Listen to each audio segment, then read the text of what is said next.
on game day, dude, he's got juice. I kind of see Coach Freeman on game day as like a teammate, if you will, not like a player coach dynamic. He's like an older upperclassman to us that's firing us up, ready to go. We're ready to play with him. He's obviously not putting on pads, but it kind of feels that way on game day. It's not, let me, fake something to get y'all fired up. No, he's going into the game and saying speeches like he's about to knock somebody out. He's a very like humble coach. So like if he obviously never played quarterback, never coached quarterbacks. So instead of yelling at me, he's asking me questions. Right, threw a bad pick against USC. What are you doing? Why'd you throw that? It's not that. It's like, all right, talk to me. What'd you see? How can we fix it? And how can I put you in a better position? It's that type of stuff. The Field Talk podcast is brought to you by Roback. I'm wearing this hoodie right now. It kind of looks like a Notre Dame football color scheme hoodie. That'll make more sense in just a minute. But the bottom line is go out there and get yourself some Roback gear right now. Head on over to roback.com. That's RHOBACK.com. And if you're not going to treat yourself right now, it's the holiday season. Treat somebody else to all of the incredible gear. And I promise you, every time I go to roback.com, I find more new gear. If you need an outer coat for the upcoming winter ahead, they've got some sweet new jackets on top of all of the staples that you already know and love. Once again, head on over to roback.com and use the promo code FIELD, my first name, FIELD, for 20% off your first order. And our guest on today's Field Talk podcast is playoff-bound Notre Dame starting quarterback Riley Leonard. Riley has certainly generated plenty of notoriety during an incredible season for the Fighting Irish. They have been amongst the best and most consistent teams in the entire college football landscape. But it may not have seemed that likely as a youngster growing up in Alabama who began his football journey at Duke and had multiple successful seasons at a program that is often more known for its basketball team than its football team. But how did a kid from a relatively small town in Alabama with a pit stop along the way at Duke end up as the starting quarterback for one of the most successful teams in recent Notre Dame football history? Find out on today's episode of the Field Talk podcast featuring Notre Dame quarterback Riley Leonard. Riley Leonard, Notre Dame starting quarterback. All right, I got to start here. As somebody who grew up in the era where we all watched Rudy nonstop, what does it sound like when you hear your name and Notre Dame starting quarterback still in the same sentence? Yeah, I'll tell you what, I wake up every day and I remind myself of that, and I'm still in shock. I mean, it's such a cool opportunity for me to be here, something that I'm not taking for granted for sure. I mean, my name in that sentence, that's what every kid dreams of. And at the end of the day, I'm just a kid. I'm 22 years old. I feel very young. It's just as cool for me as anybody. It's awesome. All right, so obviously your journey right now includes a trip to the college football playoff after a wildly successful season during the regular season for Notre Dame with aspirations ahead. But I want to kind of work backwards and find out where this all started. You grew up in a small town in Alabama. You, of course, had multiple years at Duke. That's where you began your college football career and had a very memorable and successful tenure there. But were there times growing up, what was the goal, was the vision to one day play football at Notre Dame? Yeah, great question. Yeah, shout out to Fairhope, wearing the Fairhope hat right here. But what a great community to grow up in. I mean, it's a small town community, Fairhope, Alabama, voted best place to live in the South, I don't know, 10 years in a row or something like that. That's a dynasty. Yeah, no, it's great. But I feel like I'm a product of my environment. Everybody that was around me growing up were great Christian men and really taught me how to be a man and how to, operate in certain ways. And, I'm so thankful to grow up there. I think my whole life, I was playing every sport. And even in high school, up until COVID hit, I was a basketball player. That's what I wanted to do. And that's what everybody kind of knows me as back home in Alabama.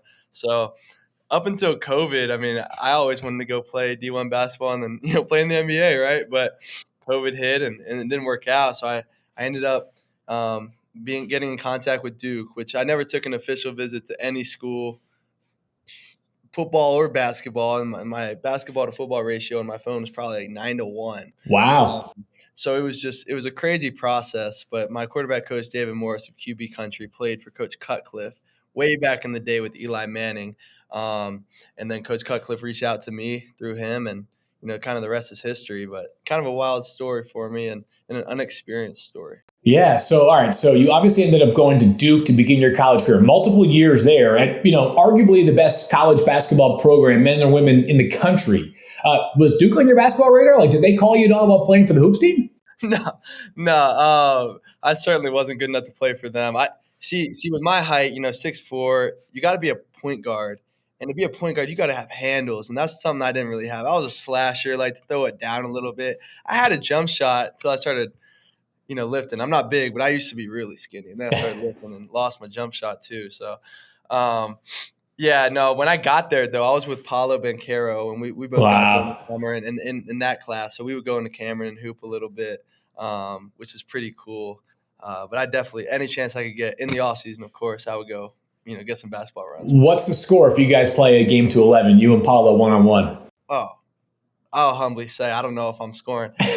Like, he's a different breed. Like, he was different. He had handles like a point guard, and he's a legit 6'11". So, all right. So you mentioned that Duke, you don't even take an official visit to, and obviously you end up at Notre Dame. And I want to get to the Notre Dame chapter in your life, because obviously it is the here and now, and it is the position that so many kids grow up one day themselves playing. They hope to do exactly what you are doing right now.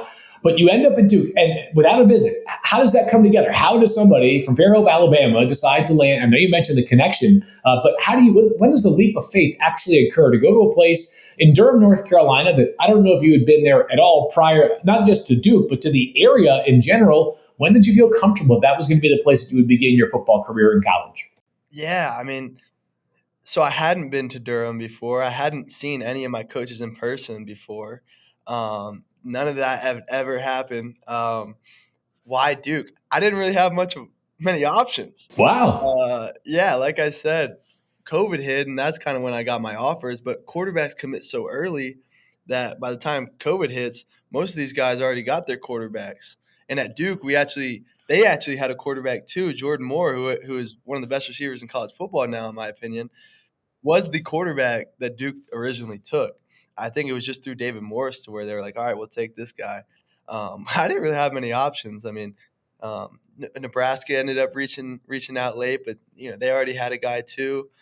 Syracuse for a second there, but from my first offer when COVID hit to the time I committed was probably a span of 3 weeks, and I hadn't taken a visit to any school, so it was kind of just like, all right, who's going to take me? I'll go anywhere at this point. And Coach Cutcliffe welcomed me in. Man, we're going to look back on those COVID years, hopefully a long time from now, when they're a distant, distant memory, and think about all the crazy things that took place, including ending up at a school that's not that far, but also not that close to where you grew up without ever having seen it before. So let's talk through this Duke journey, as this is a program that for many years was known as, part of the ACC, but not the kind of team that was going to dominate and win a ton of games. And then you're there. And over the past handful of years, Duke has become this really well-established football program. Had a nice season once again this year. What was it like playing in that Duke football program that I think when many people think Duke, they think basketball first?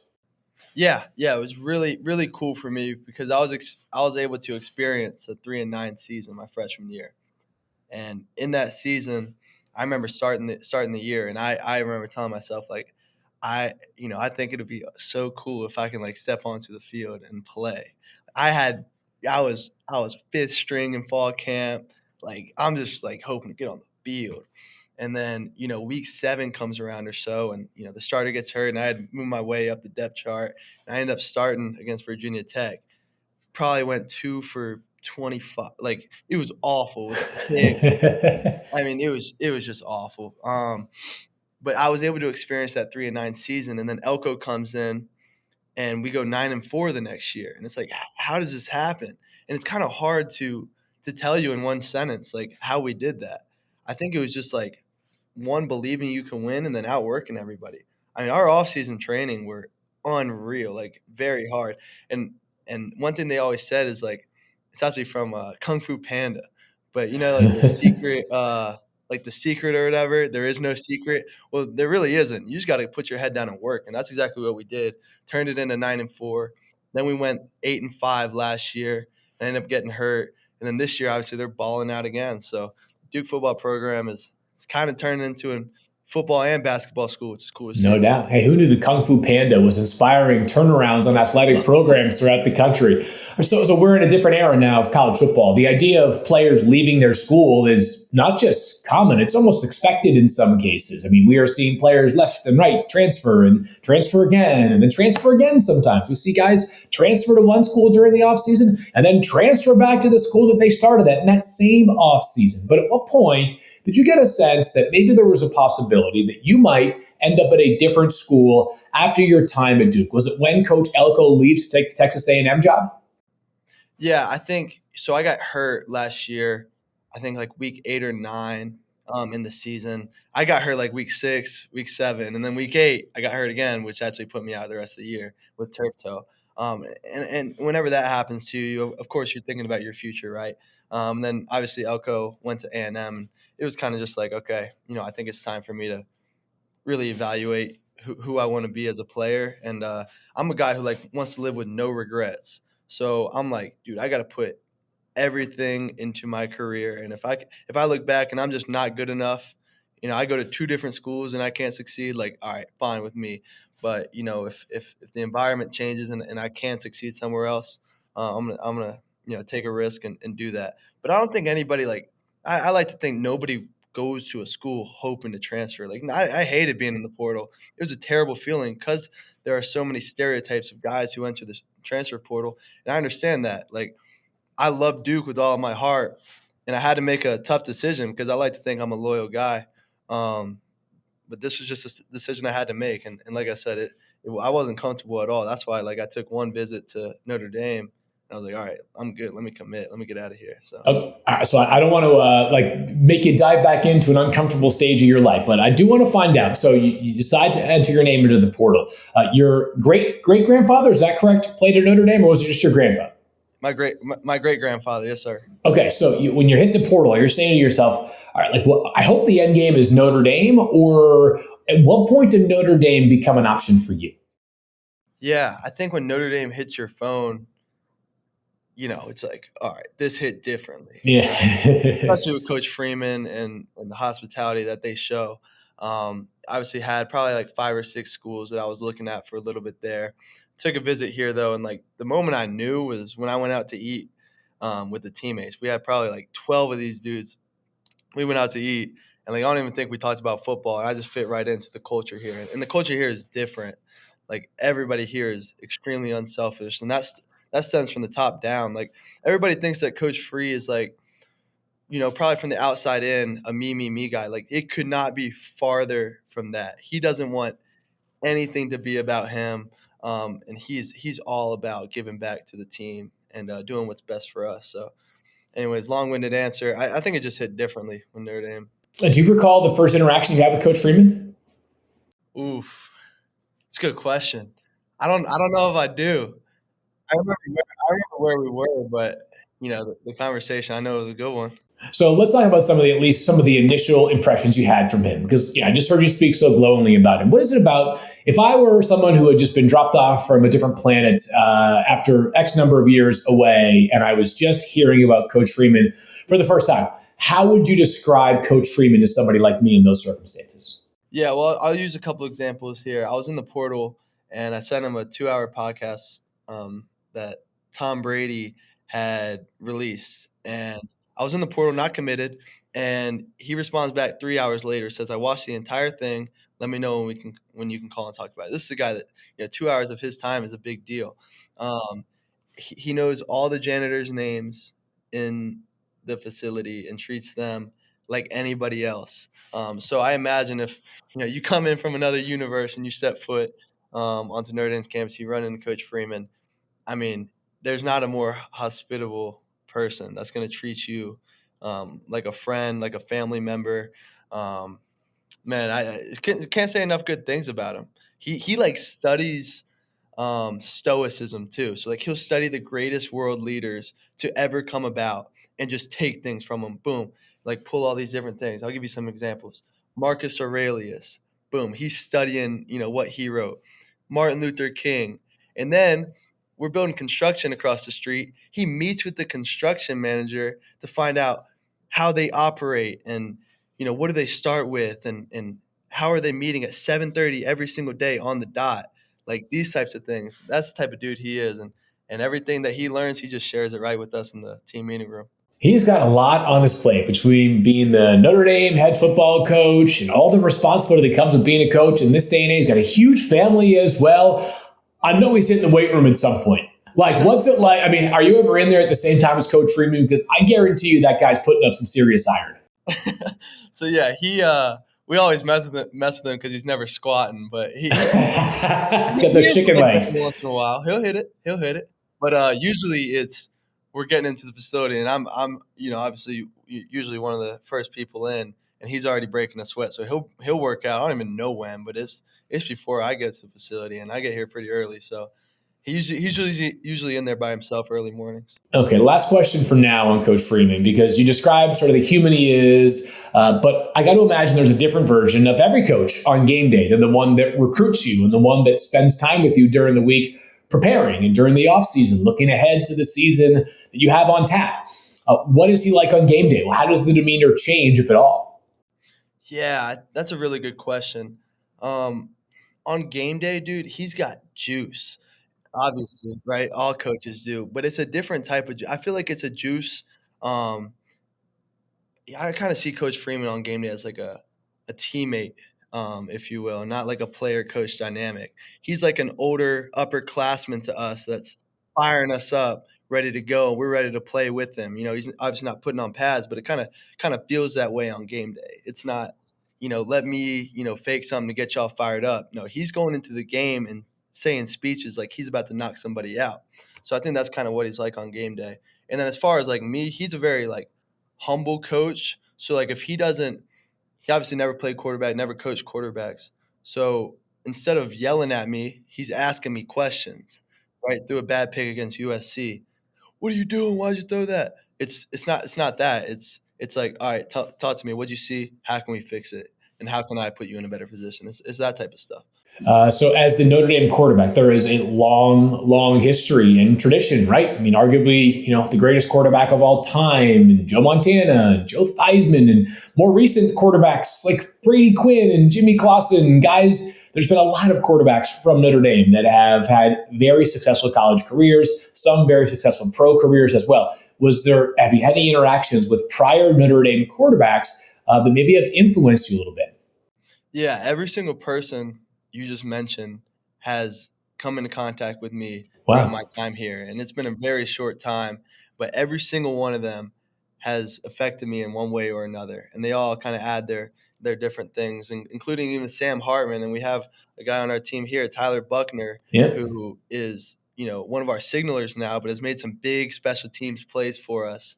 And a guy that, had the world. He's my class. He had the world, kind of in front of him, but now he's just serving our team in any way that he can. So like the Notre Dame quarterback creed here is different, and I've kind of been able to experience that, and hopefully, the best is yet to come. I feel like after I graduate from here, it's only gonna, improve more. Was there any pressure following in the footsteps of Sam? Not just because he was a good player, but the hair. Like, did you feel like you had to grow it out this year? Oh yeah. The hair, the beard. See, yeah, I don't got either of that, right? It's not even close. In fact, I can't grow the beard out there. Don't worry. I'm losing my hair. That's why I'm wearing a hat. Probably because I'm so stressed out all the time. But no, yeah, it's great to follow in Sam's footsteps. I mean, both coming from, not lower tier, but not popular ACC schools. So, what better guy to get advice from than him? All right, so I got to imagine the first game playing for Notre Dame, which, by the way, is literally being played in Ireland. It has to be pretty cool. But let's sort of talk through some of the firsts for you as a Notre Dame quarterback. First game, first home game, first game where you felt like maybe it was the Texas A&M game earlier this season, facing off against not just a very highly ranked team, but the man who was your head coach for a couple of seasons at Duke. What was the very first game for you like as the Notre Dame quarterback? Yeah, so going into A&M, well, I mean, I'll bring it all the way back to when I was in the Duke facility. Whenever I knew I was in the portal, I knew I was going to Notre Dame, and then he knew he was going to A&M. I remember telling him, like, dude, if we go 1-11 and I beat you, like, I'm good. Right? Like, that's a success for me. I'm good with that. So obviously that was an awesome game for me. And looking over to the sideline, the other sideline, like the whole facility, like these are people that are very close to me and who are, you know, it kind of, you know, they should get credit for my career and where I am today. Like these people grew me as a player. I went from 3-9, 9-4, 8-5. So that game was a lot of fun. Absolutely electric environment. One thing I say about A&M fans is they're very pro A&M. As it should be. Yeah, and it's different though because I feel like a lot of SEC teams are just anti whoever they're playing, like yelling at you, trash talking your family. Like my family's playing cornhole with Connor Weigman's family before the game, and, it's stuff like that. And yeah, I just think it's it's a great place to play, and obviously a great win for us. All right, so let's talk about then the first game at Notre Dame, your first true home game. What are the early season moments like for you playing in front of a crowd that rain or shine, win or lose, they're going to be there, and you know how much this means to this community, which, like many other great college football programs, you're not playing in this major metropolitan area. In South Bend, it's football 365 days a year. What was that like for you? Yeah, it's really cool. I would say probably on Wednesday things start to change around here on a Notre Dame home game. It's like Wednesday comes around, everybody starts to, all the fans start to flood into campus. You start to see these tailgates start to set up. It's a legit bucket list. You're gonna be here for 4 days for a Notre Dame home game, and I wouldn't say it was overwhelming, but I didn't really understand how to accept that. I was probably a little bit overwhelmed in a way to where I was a little bit distracted, if you will, for the home game. So obviously play NIU that first game and don't perform very well. So got a couple boos, but the boo, people ask me about the being booed at home. I think that's just a very small portion of our fans that you could hear at the time. 90% of our fans were very encouraging. So even after that game, I received a lot of love and support from our fan base, which helped me out a lot. Yeah, so I hate to, we can do it because you're in the playoff now, and it's the only game you guys have lost this season. But what do you find in face of adversity? You guys lose a game that you don't expect to lose against a program that's, that's a monumental moment for them. But for you guys, at that time, it might have felt like hope is gone, right? We're in this new landscape with 12 teams making the college football playoff, but you get one in the lost column early, and I'm sure there's a part of you that's like, did we just say goodbye to the college football playoff? What's going through your brain in the week after that game against NIU? Yeah, it was awful. I mean, completely terrible. I felt terrible. I mean, I'm not going to sugarcoat it. Couldn't sleep. But I remember walking into Coach Freeman's office afterwards. I was on Sunday, and I was scared to death. I was like, bro, anything can happen. This is not going to end well for me. And he was just so comforting and, gave me a lot of confidence going in, the rest of the season. He told me one day you're going to look back and you're going to be thankful for this. And I looked him in the eye. I was like, bro, there's no way. There's no way I ever say that. I just was, so narrow-minded. But it taught me how to handle success, right? You win the big first one. Don't handle success the right way. It taught me how to keep the pain. So every game after that, my back was against the wall. I remember going into Purdue. This was the next game. My back was against the wall. If I didn't perform well then, who knows what could have happened. And then what ended up playing well. And every game since that, I kept the pain. And Coach Freeman kind of reminded me of that. Not only me, but the whole team. He brings up that NIU loss. And that kind of fuels us and pisses us off a little bit. Let's go. That's not going to happen again. I'm not going to have that feeling again waking up on Sunday morning.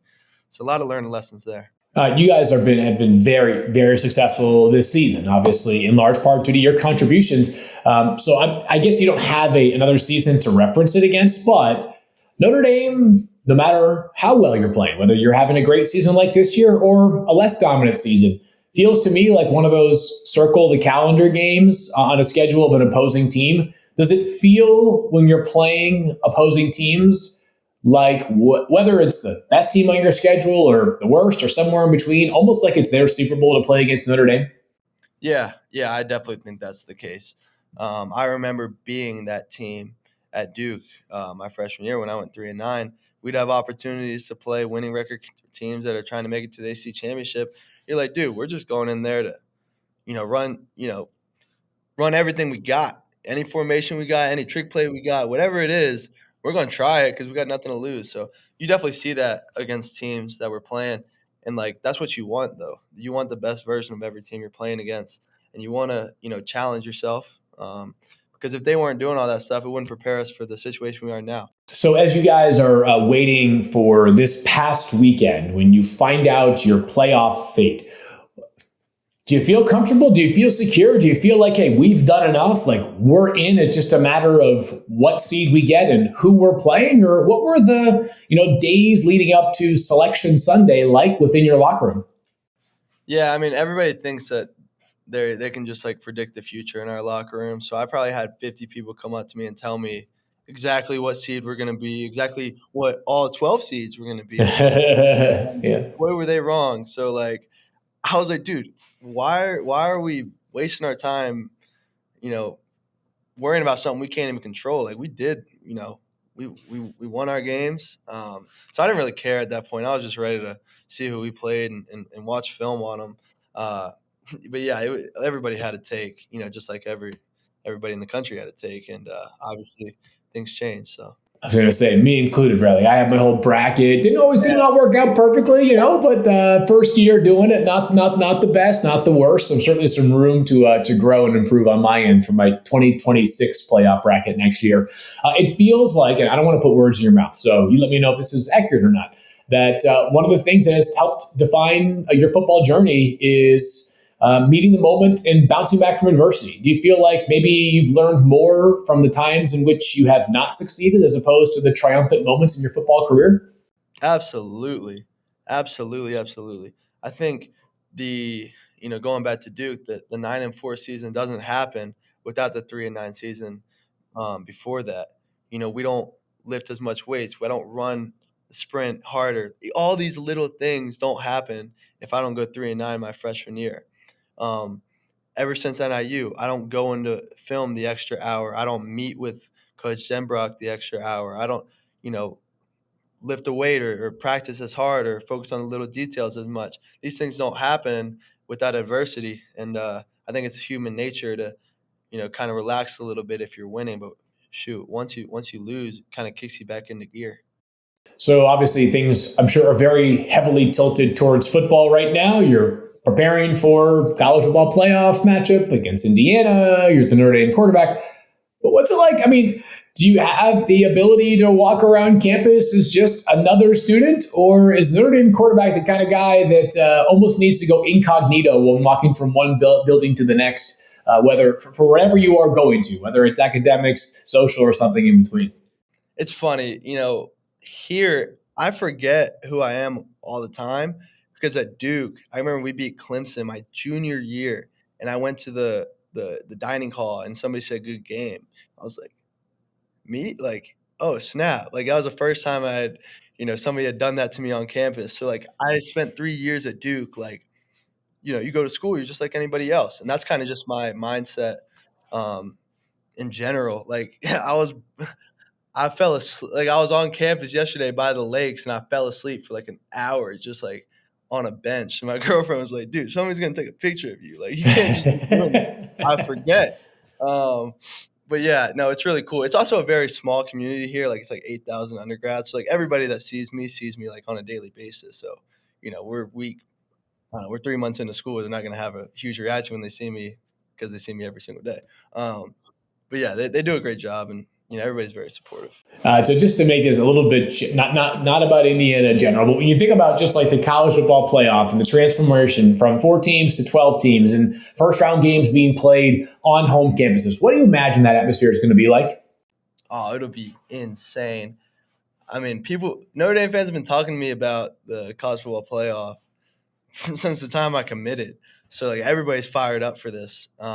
and to have a home game here in South Bend. I'm hoping it snows. I know a quarterback probably doesn't say that, but I'm hoping it's as cold as possible. That way we just, kind of feel that Notre Dame South Bend atmosphere, because it'll be electric.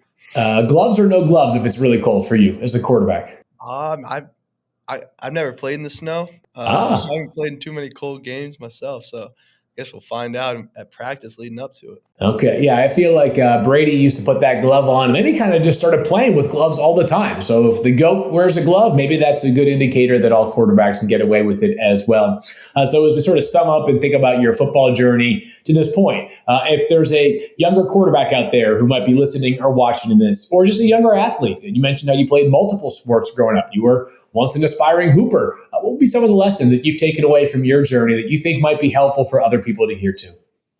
Yeah, I think, always put everybody before yourselves and be a leader by serving others. I think that's how you kind of gain the trust of your teammates is, me coming in to Notre Dame, they expect a big time, college quarterback transfer to act a certain way. Shoot, I learned everybody's name and treated everybody equally from the day I got here. And I think that's a very important lesson to learn is, like, dude, if you think that you're better than you really are, like, you got something wrong with you. Like, you always got time to improve. And then, obviously always have a relationship with Christ. I mean, he would wash the feet of his disciples. So who are you to think that you shouldn't do the same? So there are a lot of great lessons, but be you, be authentic, and serve others is the way I would put it. Pretty good. It's worked out pretty well for you so far, Riley Leonard, the starting quarterback for the playoff-bound Notre Dame Fighting Irish. That kind of gives me goosebumps to say. I can only imagine how it feels and sounds to you as well. But thank you a ton for joining us here on the Field Talk podcast, and always looking sharp in the Roback gear. Best of luck in the playoffs, my friend. Thank you very much. Appreciate it. Jesus bless. Thank you. All right, well, I really enjoyed that conversation with Riley Leonard from Notre Dame via Duke along the way as well. And I got to be honest with you, it's hard not to be really impressed with the humility and the modesty of a man who has been through a lot, even in a young 22 years on this planet. I think if you're an aspiring athlete, you probably took away some lessons along the way as to how you might be able to reach one of your personal goals, even if it includes some really difficult challenges along the way. And if you're a Notre Dame fan, I get it. I get why you are so enamored by what Riley Leonard has brought to the program this season. For more great guests like this here on the Field Talk podcast, a reminder, you can find us wherever you get your podcast. If you don't mind, if you give us a rating or a review, we always appreciate that. And if you're watching here on the YouTube page, we love those people that subscribe. It's one button away, one click away from being the newest subscriber to our channel. And finally, the Field Talk podcast, once again, is brought to you by Roback, RHOBACK.com. It's the holiday season. Head on over to roback.com and use my name, FIELD, Field, for 20% off your first order. Until next time, we'll talk to you guys again soon.